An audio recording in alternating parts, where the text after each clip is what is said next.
إن الحمد لله نحمده ونستعينه ونستغفره ونعوذ بالله من شرور أنفسنا ومن سيئات أعمالنا من يهده الله فلا مضل له ومن يضلل فلا هادي له وأشهد أن لا إله إلا الله وحده لا شريك له وأشهد أن محمدا عبده ورسوله أما بعد السلام عليكم ورحمة الله.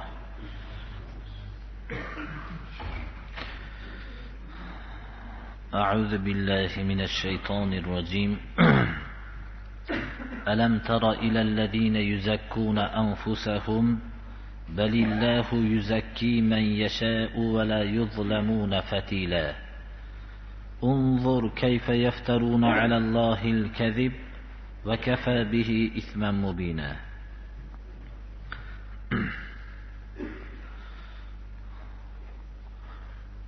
Allah subhanahu va ta'ala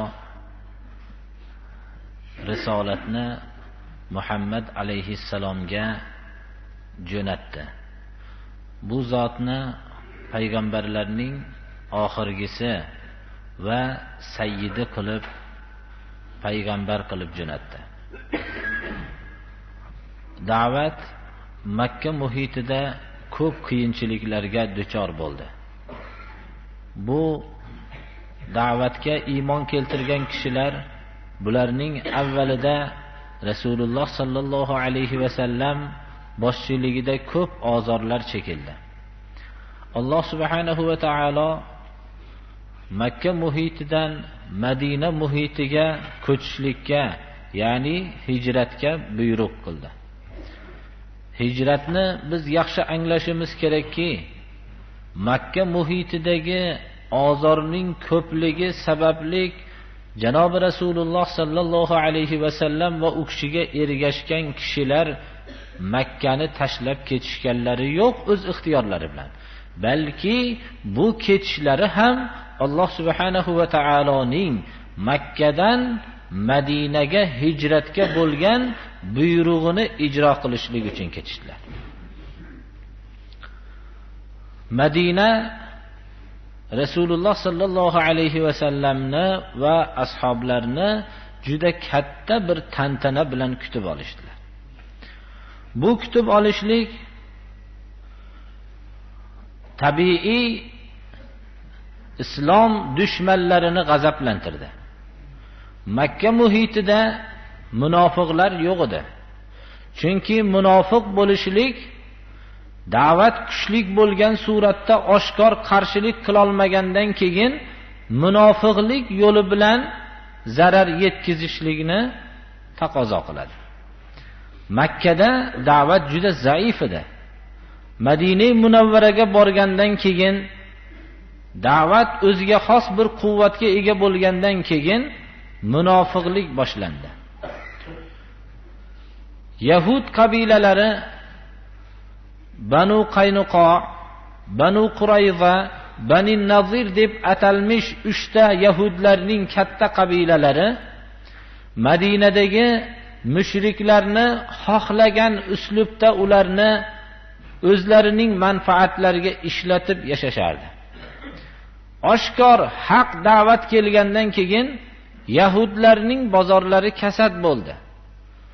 Ular bu da'vat rivojlangan vaqtda o'zlarining makr hiylalari fosh bo'lishligini bilishgandan keyin o'zlariga munofiqlarni qurol qilib olishdida bu munofiqlar vositasi bilan islomga zarar keltirishlikka harakat qilishdi. Bu uslublar juda ko'p uslublarni qo'llashardi. Makrning uslubini bir chegarasi bo'lmaydi. Bular ahli kitoblar, ya'ni yahudlar Madinada xususan haqiqatda ham Ibrohim alayhissalomni davridan tortib payg'ambarlar, ya'ni Banu Isroil, bularning ichida butun payg'ambarlar kelgan edi. Ular Qurayshning eng oliy qabilasidan payg'ambarimiz sollallohu alayhi vasallamning payg'ambar bo'lganligiga sabr qilisha olmadi. Ular oxirgi payg'ambarni kutishardilar, lekin o'zlaridan chiqadi deb o'ylashardi. O'zlarining Allohning ulug' bandalari deb e'tiqod qilishardi. Allohni jo'natgan Tavrotlarni buzishliklariga qaramasdan o'zlarini ulug' xonadonlarga mansub bo'lib, o'zlarini Allohning ulug' bandalari deb shunday deb atashardi va o'zlarini pokizalashardi. Lekin qilgan ishlari hammasi Alloh subhanahu va taoloning jo'natgan kitobiga zid edi. Alloh subhanahu va taolo mana bu ahli kitoblardan ajablanib, boshqalarni ham ajablanishlikka chaqirib, Estaizu billah, alam tara ilal ladina yuzakkuna anfusahum, o'zlarini pokiza deb sanayotgan, xalqlarning ulug'i deb sanayotgan mana bu ahli kitoblarni ko'rmaysizmi deyapti. Pokizalash insonni o'zida bo'lmasligi kerak. Inson pokiza amallarni qilishligi kerak. Alloh subhanahu va taolo uni poklaydi. Agar bir kishi o'zini har qancha maqtab pokizalagan bo'lsa, u pok bo'lmasa, Alloh subhanahu va taolo uni pokiza demasa, nopokligicha qoladi. Agar yer yuzidagi odamlar uni nopok desa-yu, Alloh uni pok degan bo'lsa, pokiza insonligicha qoladi. Balillahu yuzakki man yasha. Balki Alloh xohlagan odamlarini pokiza qiladi. Ya'ni xohlagan odamlarini poklaydi. Alloh kimlarni pokizalashligini xohlagan, pokiza bo'lishligini xohlaganlarni pokiza bo'lishini xohlagan. Mana bu inson o'zi pok amallarni qilaverishligi kerak. U pok amallariga birortasiga zulm yetkazilmaydi. Vala yuzlamuna fatila. Ya'ni xurmoning danagini po'stlog'icha miqdorda insonga zulm qilinmaydi. Xurmo danagiga yopishgan po'stloq nihoyatda yupqa po'stloq bo'ladi. Inson pokiza amallarni, yaxshi amallarni qilaversin, uni qiyomat kuni uning amallarini hatto xurmo danagining po'stlog'icha kichkina miqdorcha ham zulm qilinmaydi. Uning pokiza amallariga mukofot beriladi. Yahudlar biz Allohning ulug' xalqlarimiz deyishardi. Yahudlar, Nasorolar Allohning o'g'illarimiz ham o'g'illarimiz deyishvarardi. Estaizu billah. Va qolatil yahudu va nasara nahnu abnaullohi va ahibba'uh. Yahud, Nasorolar Allohning farzandlarimiz va suyumlilarimiz deyishardi.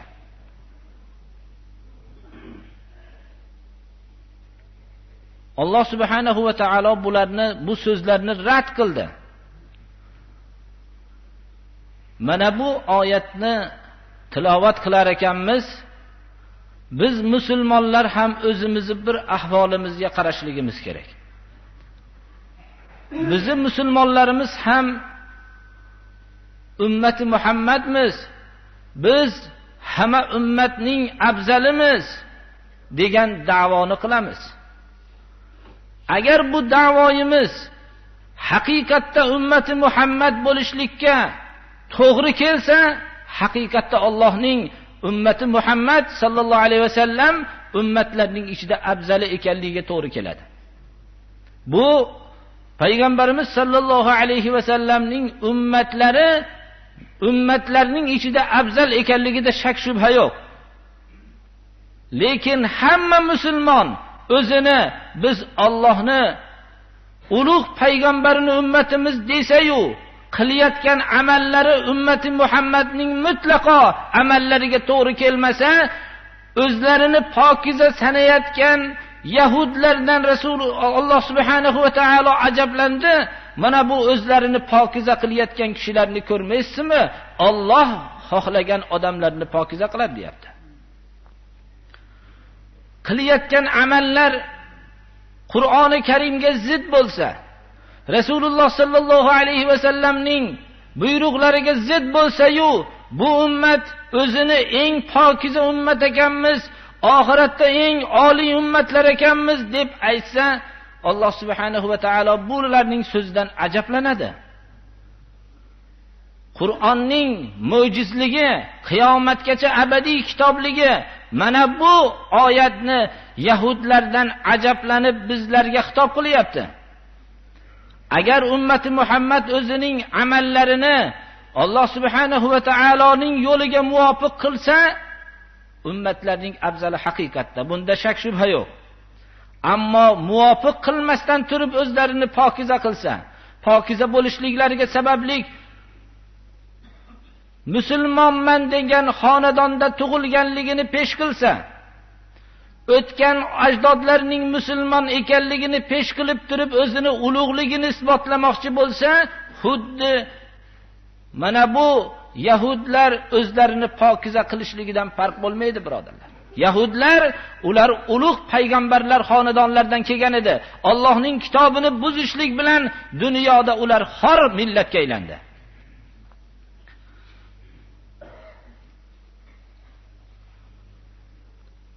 Alloh subhanahu va taolo o'zining amalini Alloh jo'natgan kitobiga muvofiq qilmasdan o'zlarini pokiza deb sanayotgan yahudlarga Allohga buhton qilayotgan kishilar deb xitob qildi.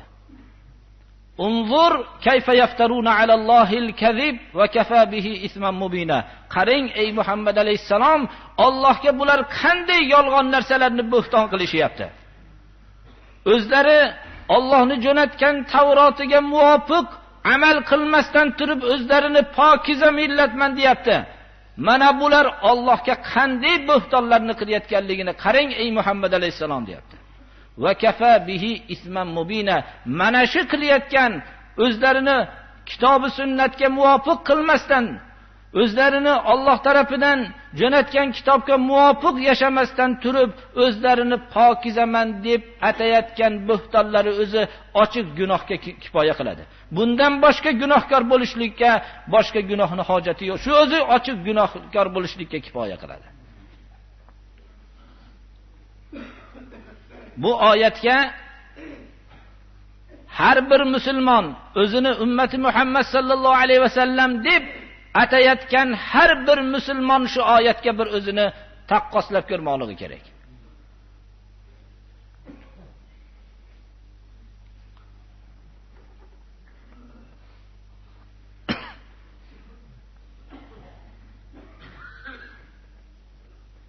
ألم تر إلى الذين أوتوا نصيبا من الكتاب يؤمنون بالجبت والطاغوت ويقولون للذين كفروا هؤلاء أهدى من الذين آمنوا سبيلا أولئك الذين لعنهم الله ومن يلعن الله فلن تجد له نصيرا. الله سبحانه وتعالى kitobdan ulush berilgan kishilarning ular butga iymon keltirib yashayotgan kishilarning holidan ajablanyapti. Odatda ilohiy kitobdan ulushdor bo'lgan millat butga iymon keltirmagan bo'lishi kerak edi. Agarchi o'zi aslida butga iymon keltirib yashashlikda, butga sig'inishlikda hech qanday uzr bo'lmasa ham, xususan Alloh tarafidan kitob tushirilgan millat bu mutlaqo butga sig'inmasdan yashashligi kerak edi. Mana bu ahli kitoblar, yahudlar butga sig'inmasdi. Ular nima uchun ularni butga sig'inyapti deb xitob qilyapti. Biz o'ylagan ro'baro'da turgan butga yahudlar sig'inmasdi. Lekin o'zlarining olimlari halolni harom deb bersa, haromni halol desa, buni qabul qilishardi. Allohni harom degan narsasini tashlab, o'zlarining peshvolari shu haromni halol deb qo'ygan bo'lsa, Allohni harom degan so'ziga itoat qilmasdan o'zlarining peshvolarining so'ziga itoat qilishardi. Mana bu narsani Alloh subhanahu va taolo butlarga sig'inish deb atayapti. Qaysi bir millat Alloh rasulining so'zini qo'yib, boshqa biror bir kishining kitobi sunnatga zid bo'lgan so'zini qabul qilishligini mana bu oyatdan o'ziga xulosa chiqarib olsin.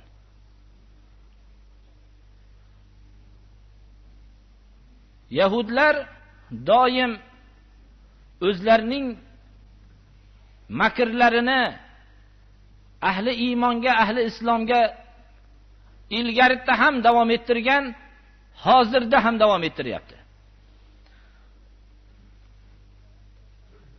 Ibn Ishoq rivoyat qiladilarki, oxirgi ravi Abdulloh ibn Abbosdan كان الذين حزبوا الأحزاب من قريش وغطفان وبني قريظة حيي بن أخطب وسلام بن الحقيق وأبو رافع والربيع بن الحقيق وأبو عامر وغيرهم.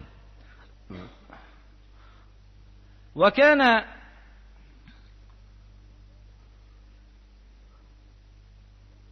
فأما وحوه وأبو عامر وهودة فمن بني وائل، وكان سائرهم من بني النضير.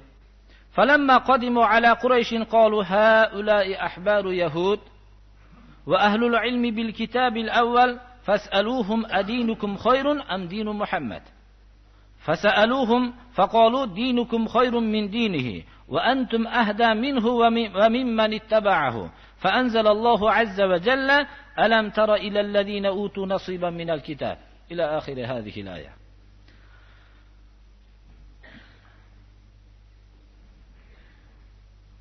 Bütün islomga qarshi, islomni ildizidan yo'qotib tashlashlik maqsadida jamoalarni jamlagan toifalar Quraysh, G'atafon, Banu Qurayza qabilalaridan shu hozirga aytilingan ismdagi yahudlar edi.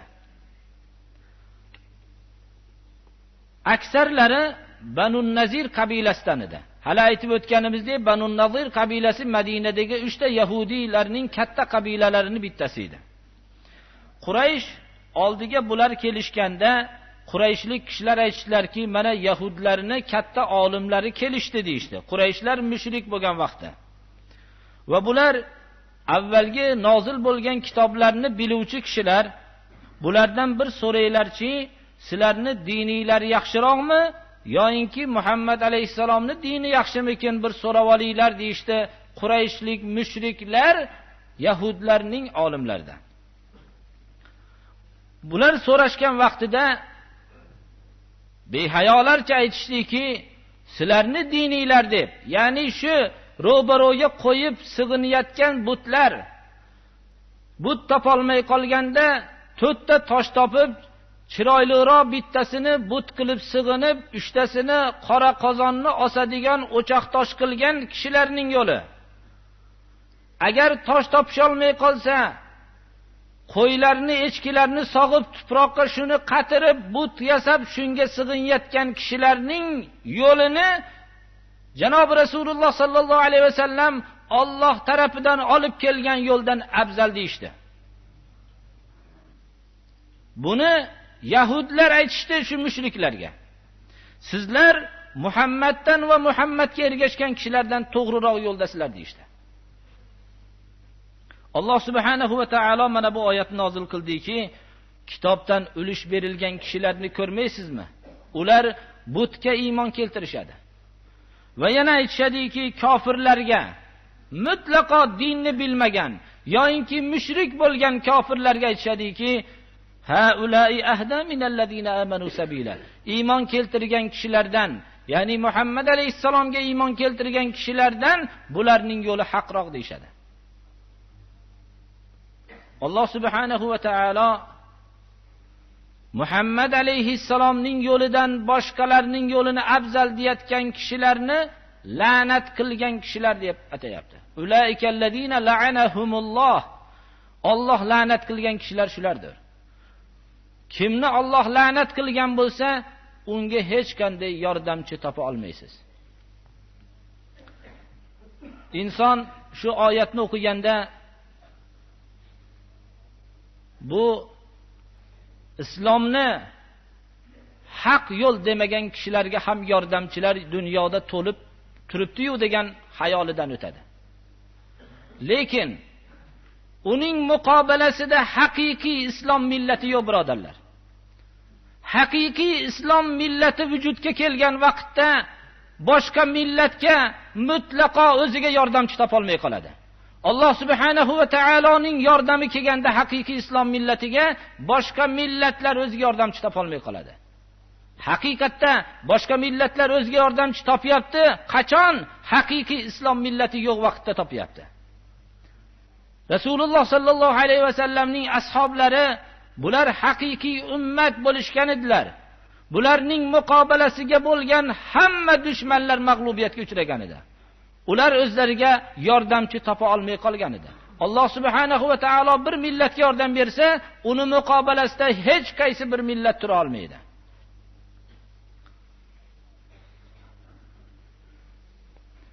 أم لهم نصيب من الملك فإذا لا يؤتون الناس نقيرا أم يحسدون الناس على ما آتاهم الله من فضله فقد آتينا آل إبراهيم الكتاب والحكمة وآتيناهم ملكا عظيما.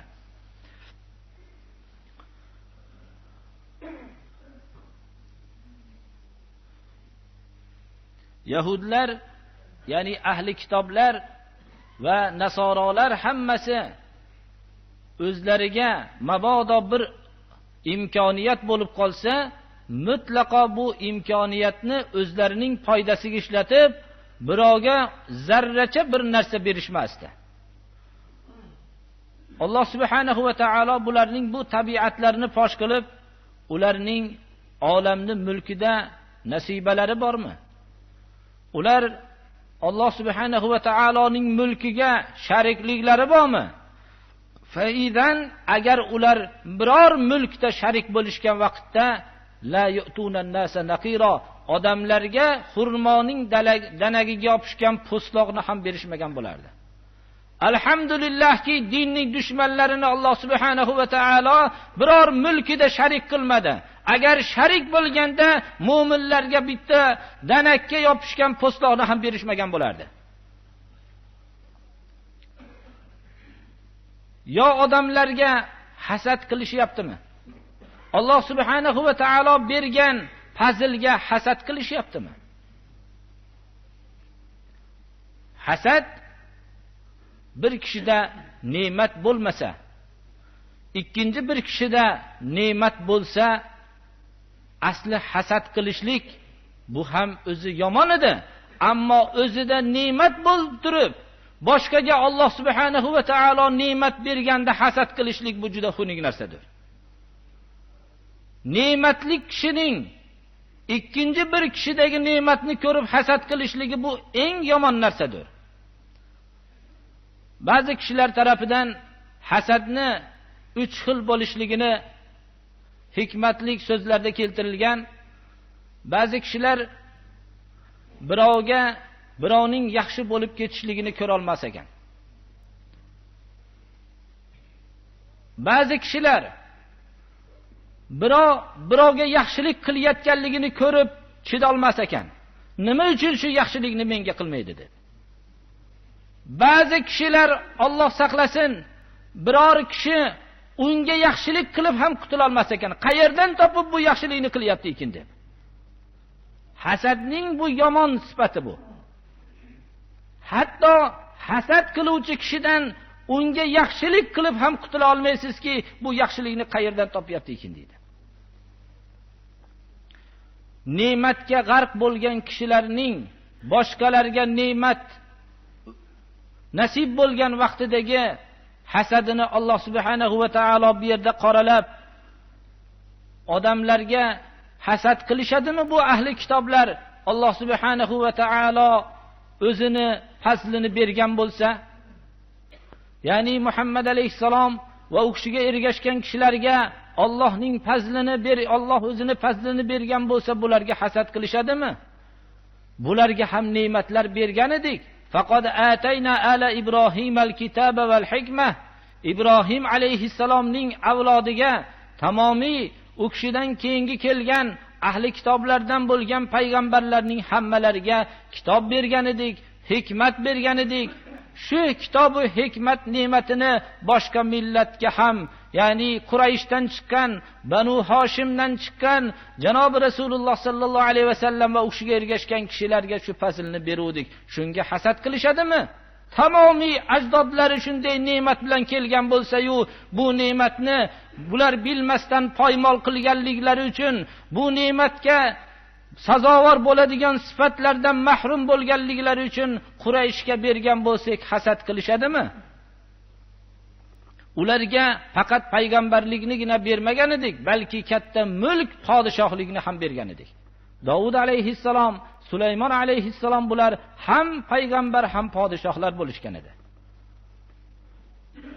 Haqiqatda ham o'zi aslida hasad yomon narsa, lekin ne'matdor bo'lib turgan kishining boshqaga ham bir shu ne'matdan ulushdor bo'lganligiga hasad qilishlik bu eng yomon narsadir. Ya'ni mun'amun alayh bo'lgan kishining hasadi eng yomon narsadir. Alloh subhanahu va taolo mana bu oyatda Rasululloh sallallohu alayhi va sallamga va u kishiga ergashgan ashoblarga o'zining fazlini berganligini, kitob berganligini, ya'ni Qur'oni Karimni, hikmatni berganligini, mana bu bergan ne'matlariga ahli kitoblarning hasad qilayotganliklarini nihoyatda muvofiq bo'lmagan ish ekanligini bayon qilyapti. Bu har bir hayotda topiladi. Har bir davrda bu narsa topiladi. Shuning uchun ham Alloh subhanahu va taolo bir kishiga bir fazl bergan bo'lsa, Allohdan u ham so'rasinki, Xudoyo, shunga fazl beribsan, menga ham fazl bergin deb so'rashlik bu hasad emas. Ammo undagi fazlni yo'qolishligini orzu qilib, o'zida bo'lishligini umid qilishlik bu hasad hisoblanadi.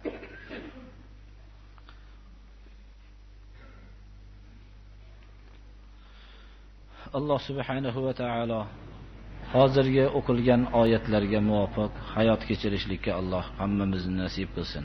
Ihdinas siratal mustaqim siratal ladzina an'amta alayhim g'ayril mag'dubi alayhim valaddallin. Alloh. Xayr, ba'zi birodarlarimiz xat yozishdilar. Bir ikkita maktubda yozilgan xat shuniki, biz birinchi marta bugun juma namoziga kelib birinchi marta sajda qilyapmiz. Shuni biz duo qiling debdilar. Duo qilamiz. Ba'zi kishilar bir betob bo'lgan shu dardlarimizga Alloh taolo shifo bersin debdilar. Alloh subhanahu va taolo mana birinchi marta sajda qilib Allohga ibodat qilayotganliklari, Allohni birinchi marta bandasi bo'lib ixtiyorlar bilan yashayotganliklari Alloh ularga muboraklik qilsin va shu yo'lda barqaror qilsin va shu bilan birga dini islomga xizmat qiladigan kishilardan qilsin. Alloh subhanahu va taolo bemorlarga shifo bersin. Bu o'tib ketgan bir birodarimizni qaynotalarini Alloh taolo gunohlarini mag'firat qilsin, ibodatlarini qabul qilsin. Sallallohu taala. Bu bir maktub berilibdi. Bu maktubni alohida nima qilmoqchiman. Shuning uchun haqiqatda ham biz o'zimizga ham ta'sir qildi. Biz shu haqda bir duo ham qilmagan ekanmiz. Ko'p hozirgi vaqtda hukumatlarning zulmi ostida nohaq mahbus bo'lib qolgan kishilar ko'p birodarlar. Juda ko'p mahbus bo'lib yotgan kishilar, shular mazlumona mahbus bo'lib yotibdi. Mana shu haqda bir maktub yozishdi. Haqiqatda biz ularning birinchi mabodo biror jinoyat bilan mahbus bo'lishgan bo'lsa, ularni to'g'ri ish qilgan demoqchi emasman. Xato bilan mahbus bo'lishgan, lekin ularning bunday xato qilishliklariga islomiy bir muhit ham bo'lmagan birodarlar. Ularning shu xatolarini xato ekanligini tushuntiradigan tuzum ham bo'lmagan. Ularni yoshliklaridan ko'rgan butun narsalari xursandlik namoyish bo'layotgan joylarda mast qiluvchi ichimliklarni ichib ko'rsatib faxr qilayotganlarni ko'rgan buzuq holatlarni ko'rgan kishilar bular qayerdan islomni bilsin? Bular haqiqatda tuzumning qurboni bo'lib ketgan ko'p odamlar. Ular haq yo'l nima ekanligini qayerdan bilsin?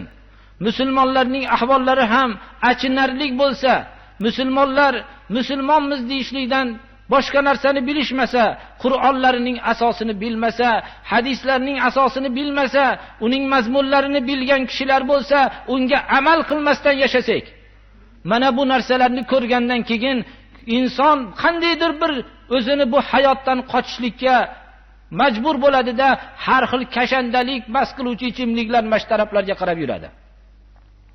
U bor narsa haqni ko'rmaganligidan afsus edi. Shuning uchun ham undan tashqari nohaq yo'llar bilan mahbus bo'lib ketgan kishilar ko'p. Ularning tabiatlarida bir yaxshilikka bo'lgan qobiliyatlar bor. Mana shu narsani hisobga olib, bir haqiqatda shu mahbuslarni hammasini bir duo qilaylikki, Alloh subhanahu va taolo ularni haqni bildirsin. Bularga islom haqiqatlarini bildirsin. Hayotni, ne'matini qadriga yetib, Allohning bandasi bo'lib yashashlikka Alloh taolo tavfiq bersin. Islom yo'lida xizmat qilishlikni Alloh taolo ularga ham nasib qilsin. Shular qatorida bizlarga ham nasib qilsin. Alloh subhanahu va taolo mazlumona mahbus bo'lganlarga Alloh taolo o'zi najot bersin mana. Va sallallohu taala ala xayri xalqihi Muhammad va alihi va ashabihi ajma'in.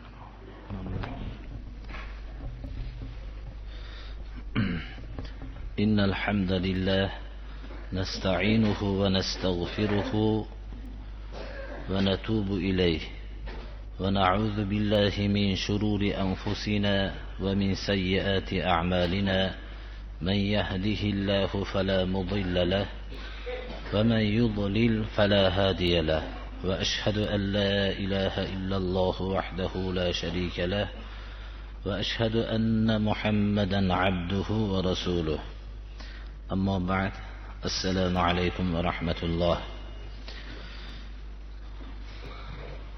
Hozirgi havoni sharoitiga qarab mav'izani qisqartiribroq qilishlik uchun, mav'iza qilinganda ko'p kishilar eshitishlik uchun ochiq havoda o'tirib qolishliklarini hisobga olib, kechroq ta'xir qilib chiqdik. Qur'oni Karimdan biz Sura Nisoni mana baqadri hol tafsir qilib davom etyapmiz juma kunlarida.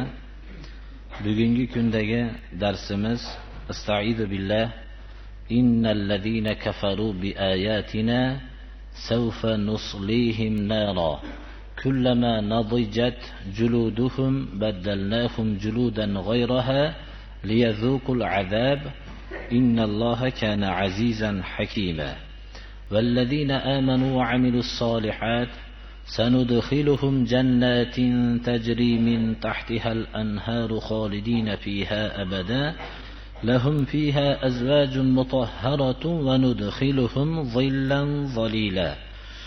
Shu oyatiga kelib to'xtagan edik. Avvalgi darsimizda Alloh subhanahu va taoloning jo'natgan yo'li, ya'ni islomni to'sganlarni hasad sababli Rasululloh sallallohu alayhi va sallamning yo'llariga qarshilik qilinganligini bayonlarini aytib o'tgan edik. Allohning yo'lini to'sgan kishilarning jazosini hozirgi o'qilingan oyatda bayon qilinyapti. Allohning yo'lini to'sgan kishilar Allohning oyatlariga kofir bo'lgan kishilar ekanligini Qur'oni Karim ishora qilib aytayapti. Bizlarning oyatlarimizga deydi Alloh subhanahu va taolo kofir bo'lganlar bu oyatlarni inkor qilib, oyatlarning hukmini inkor qilib, bu oyatlarni yetkizilinayotgan, bu oyatlarning hayotga tatbiq qilinayotgan yo'lini to'sib kofir bo'lgan kishilar, bularni kelajakda o'tga kirgizamiz. Bu o'tni dahshatlik suratini, bu o'tda azoblanayotgan kishilarning dahshatlik bir holatini ifodalayapti. Qachonki ularning terilari o't azobi sababli pishganda, ya'ni inson o'zini terisini o'tda kuyib pishganligini tasavvur qilishlik o'zi uni yuragini dirdiratib yuboradi. Ularning terilari har qachon kullamo kalimasi bilan davomiy suratda azobning davom etib turishligiga ishora bo'lyapti. Dunyodagi azoblar bir qisman bo'lsa, ma'lum bir muddat to'xtab qoladi. Bularning, ya'ni terilari har qachon doim pishib, kuyib turadi. Shunda terilari kuyib, pishib tamom bo'lganda azoblanishligi uchun yangi terini xalq qilib turamiz, deyapti Alloh taolo. Baddalnahum juludan g'ayraha. Boshqa terini ularga almashlab turamiz. Boshqa terini almashlashlik odatda inson bir terisiga kasal tushsa yo kuysa, undagi hayotdagi terining almashlanishligi unga xursandlikni bag'ishlardi. Ammo do'zaxda yangi terini ularga almashlab turilishligi azobni tatishliklari uchun u. Yana ham azobni yaxshiroq bilishliklari uchun. Alloh shunday qudratlik, hikmatlik zotdir. Qudratligi Allohning yo'lini to'sgan kishilarning o'zlari odatda qodirman deb da'vo qiladi. O'zlari o'z tug'yonlari bilan xalqlarni haq yo'lga da'vat qilayotgan kishilarni to'sadi. Alloh qudratlidir ularni shunday azob berishlikka. Va hikmatlik degan oyatni ham hakim, ya'ni doim Alloh subhanahu va taoloning sifatlari hakim bilamiz. Ammo bu yuqoridagi oyatga bog'lanishligi va Alloh subhanahu va taolo o'zi biladi. Keyinchalik bu oyatning yana ham chuqurroq tushunishlik, xalqlar yana ham ilm rivojlangandan keyin chuqurroq tushunishdilar. Avvalgi vaqtlarda inson sezgi a'zosi hamma qismida bir xil joylashgan deb fan olimlari tan olishardi. Keyingi vaqtlarda jarrohlik fani rivojlangandan keyin insonning sezish a'zosi terida boshqa a'zosiga nisbatan ko'proq muddat, ko'proq miqdorda joylashganligi kashf bo'ldi. Demak, insonning terisini ko'proq sezish a'zosi bu yerda joylashganligi ma'lum bo'lgandan keyin jarrohlar mabodo bir joyini jarrohlik bilan ochib ko'rmoqchi bo'ladigan bo'lsa, terini sezish xususiyatini o'ldirib turib, u a'zoni bemalol kesganda inson o'zi his qilmay qolishlik holatini bilishdilar.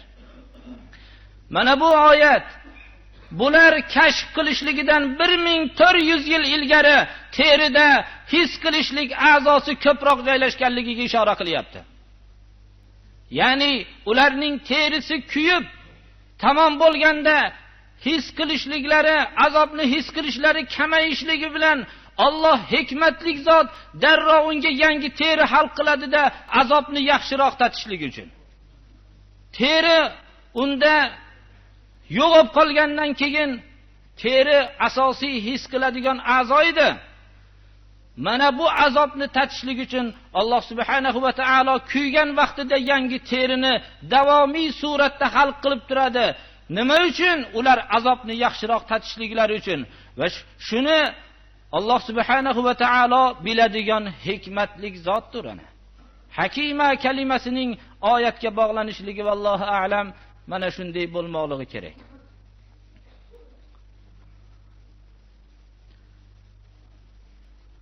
Ana Allohning yo'lini to'sganlarning jazosi, haq yo'lni to'sganlarning jazosi. Yaqinda ularning azobga Alloh subhanahu va taolo kirgizadi. Va'dasi haq, ularni terilarini doim pishirib turadi. Ularning terilari tugab, pishib, kuyib tamom bo'lganda yangi terini yaratib turadi azobni yaxshiroq tatishliklari uchun.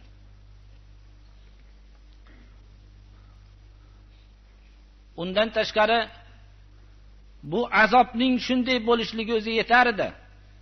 Uning muqobilasida rohatlanib turgan kishilarni ko'rib turishlik yana ham azob bag'ishlaydi ularga. ularning muqobalasida jannat gavdalanadi.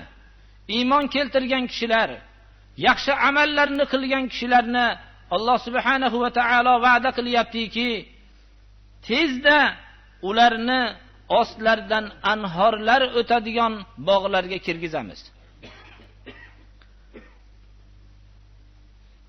Allohning rahmati vallohu a'lam, do'zaxlarning do'zaxga kirishliklari savfa kalimasi bilan kelyapti. Savfa kelajakroqda bo'lgan ishoradir. Do'zaxdagi azob bilan jannatdagi rohat bir vaqtda bo'lishligiga qaramasdan Alloh subhanahu va taolo bunday Allohning yo'lini to'sgan kishilarga tavba qilishlikka shoshilinglar. Kelajakda sizlarni shunday azoblar ustinglarga kelib qolmasdan. Ammo yaxshi iymon keltirib, yaxshi amallarni qilgan kishilarni jannatga dohil qilaman degan kalimada sin kalimasi bilan keltiryaptiki, bu arab tilidan xabardor bo'lgan kishilar bilishadilar, sanudxiluhum tezda olib kiraman deb bunday rohatni tezroq kelishligiga ishora qilyapti.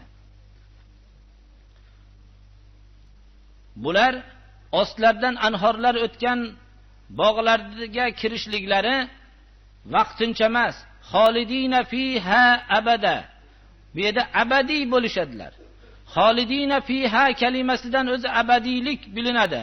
Lekin ta'kid bilan yana ularning xotirjam qilishlik uchun, ular dunyoda Allohning yo'liga chaqirayotganda yetgan azoblarni tatiyotgan vaqtlarda his qilishsinlarki, bu vaqtincha azoblar ekanligini va abadiy rohatda kiradigan joyga olib kiradigan bu amal ekanliklarini his qilishliklari uchun abada kalimasi bilan ta'kid bilan ifodalanyapti. Lahum fiha azwajun mutahhara. Ularga bu ostlardan anhorlar o'tadigan bog'larda pokiza juftlar ham bor. Vallohu a'lam, bu oyatlarning kelishligi inson haq yo'lga da'vat qilayotgan vaqtda, uning boshiga musibatlar yetadigan vaqtda, ularning uylarida turgan oilalari bu boshiga yetayotgan musibatning uyga ko'rinib turgan ba'zi zararlarni olib kelishligi uchun to'sqinchilik qilayotgan vaqtda ularga bu oyatni o'qishlari lozimki, endi ular dunyoda to'sqinchilik qilmasin. Agar bular to'sqinchilik qiladigan bo'lsa, Alloh subhanahu va taolo ularga pokiza juftlarni xalq qilib qo'ygan. Lahum fiha azwajun mutahhara. Qalblari pok. Ularning qalblarida hech qanday gina, kudurat, boshqa narsalar yo'q bo'lgan juftlarni hozirlab qo'ygan. Haqiqatda ham haq yo'lga da'vat qilayotgan kishilar o'zlarining haq yo'llarda barqaror bo'lishliklari uchun oilalarining qarshiliklarini ham yengishlikka muhtojdirlar. Oila kishining uyda bo'lishligi bilan bir rohat paydo bo'ladi. Chunki oila mamlakatining haqiqatda ham kishi uning raisidir. Ammo bu rohatdan ham Allohning yo'lidagi xizmatning rohati haqiqiy da'vatchining qalbida mustahkam o'rnamoqligi kerak. Agar bunga to'sqinchilik qilayotgan oilalar quloq solishlari kerakki, agar ular to'sqinchilik qilsa, Alloh subhanahu va taolo ularga pokiza juftlarni xalq qilib qo'ygan. Va nudkhiluhum zillan zalila. Haqiqatda ham johiliyat bilan kurashishlik o'ziga xos bir qiyinchiliklarni kasb etadi. Ko'p qiyinchiliklarni bosib o'tishlikka muhtoj bo'ladi inson. Alloh subhanahu va taolo bularni mana bu qiyinchiliklarning muqobalasiga jannatda soyalik soyalarga olib kiramiz. Uning muqobalasida Allohning yo'lini to'sganlar terilari pishib, yangitdan almashlanib, yana kuyib davomiy suratda azoblanib turgan bo'lsa, bular soyalik soyalarda rohatlanishadilar. Qur'oni Karim jannat rohatlarini ham, do'zax azoblarini ham hissiy suratda olib keladi. Chunki insonni haq yo'ldan to'sadigan narsa ikki narsadir. Birinchi, insonni yaxshi yo'ldan qaytaruvchi makkor dushmanlar unga yaxshi martabalarni, yaxshi mukofotlarni va'da qilib, uning haq yo'ldan chiqarmoqchi bo'lishadilar. Ana bu vaqtda inson jannatdagi yaxshi mukofotlarni esga olmoqligi kerak. Jannatdagi yaxshi mukofotlar u narsalarni esga olganda dunyoning qiziqtirib turgan mukofotlardan voz kecha oladigan suratda Qur'oni Karim ta'riflaydi. Bu yo'lni qabul qilmagandan keyin islomning makkor dushmanlari uni qo'rqita boshlashadi. Agar bu haq yo'ldan sen bu yo'lingdan qaytmasang, senga shu turdagi azoblarni beramiz deb uning ro'barosiga azoblarning turlarini olib keladi. Shu vaqtda insonni Qur'oni Karim do'zaxdagi azoblarni ko'z oldiga keltirib qo'yadi. Do'zaxdagi azoblarni ko'z oldiga keltirgandan keyin bu dunyodagi ko'rinib turgan narsalar uning ko'z oldidan g'oyib bo'ladi. Mana hadis shariflarda o'qib berilgan dunyodagi eng ne'matga g'arq bo'lgan kishini do'zaxga kirgiziladi.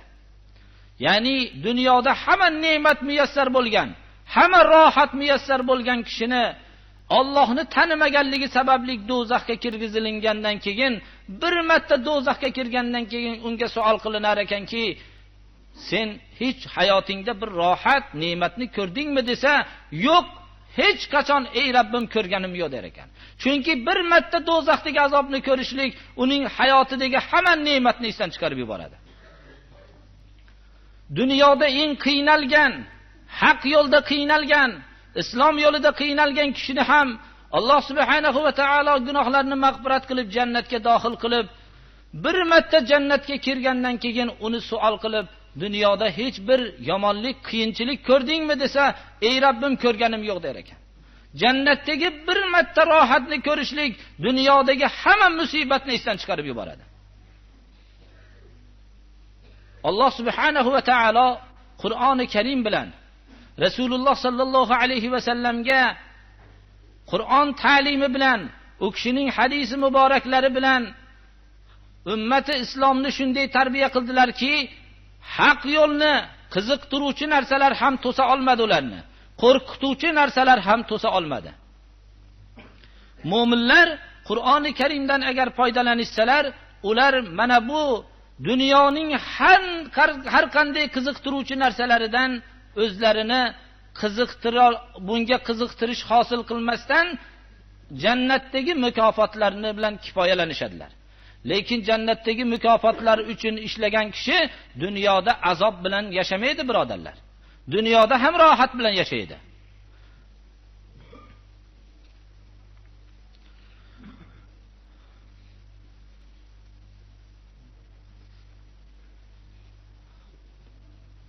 Alloh subhanahu va taolo hammamizni ham Allohning yo'lida xizmat qiladigan kishilardan qilsin. Shu xizmatlarni bajarib, gunohlarimizni mag'firat bo'lishligini hammamizga nasib qilsin. Alloh subhanahu va taolo do'zax azobidan saqlasin. Hozirgi va'da qilgan jannatdagi rohatlarni Alloh subhanahu va taolo har bir haq yo'lda turgan musulmonlarga Alloh subhanahu va taolo nasib qilsin. اهدنا الصراط المستقيم صراط الذين أنعمت عليهم غير المغضوب عليهم ولا الضالين صلى الله عليه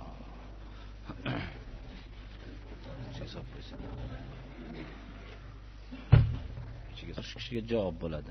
Duo qilinsa, da'vatga borilsa, ayrim ulamolar to'sqinchilik qilyapti debdilar. Mana hozirgi gap shuga javob bo'ladi kishi. Har kim o'zining boradigan joyga hozirlik ko'radi. Jannatga boradigan kishi shunga muvofiq amallarni qiladi.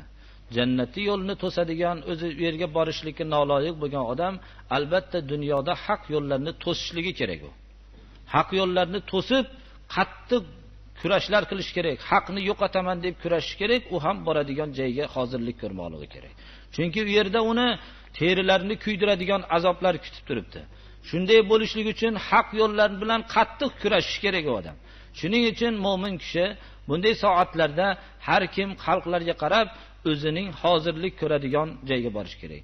Bir kishi o'zi mast qiluvchi ichimlikni ichsa yoinki kashandalik qilsa, u ham boradigan joyi albatta u shunday mahzallarga sotadigan o'rinlarga qarab ketadi. Bir odam yaxshi shirinliklarni yemoqchi bo'lsa, u ham shu shirinliklar sotadigan tarafga qarab yuradi. Shuni bilishlik kerak.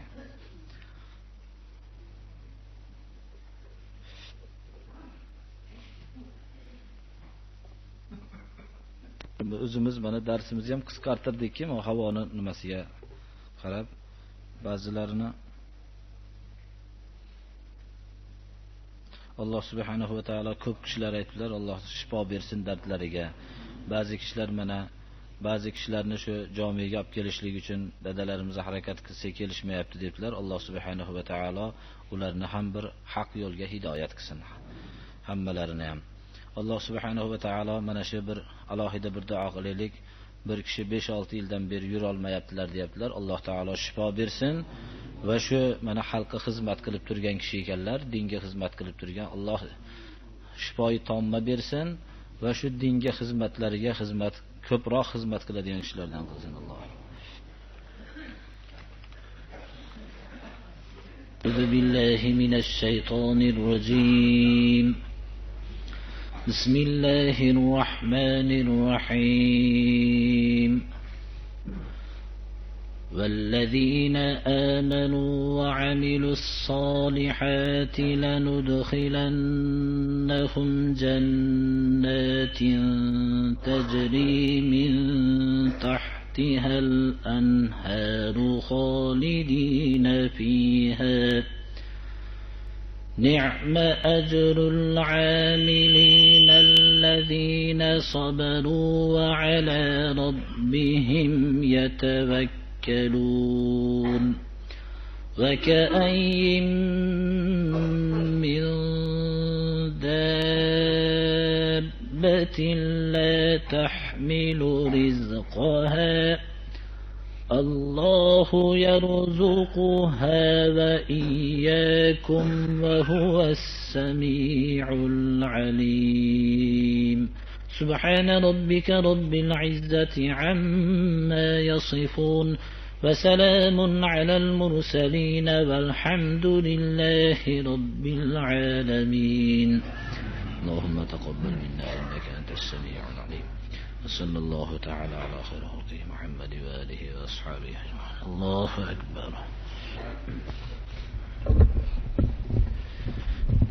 صلى الله عليه وسلم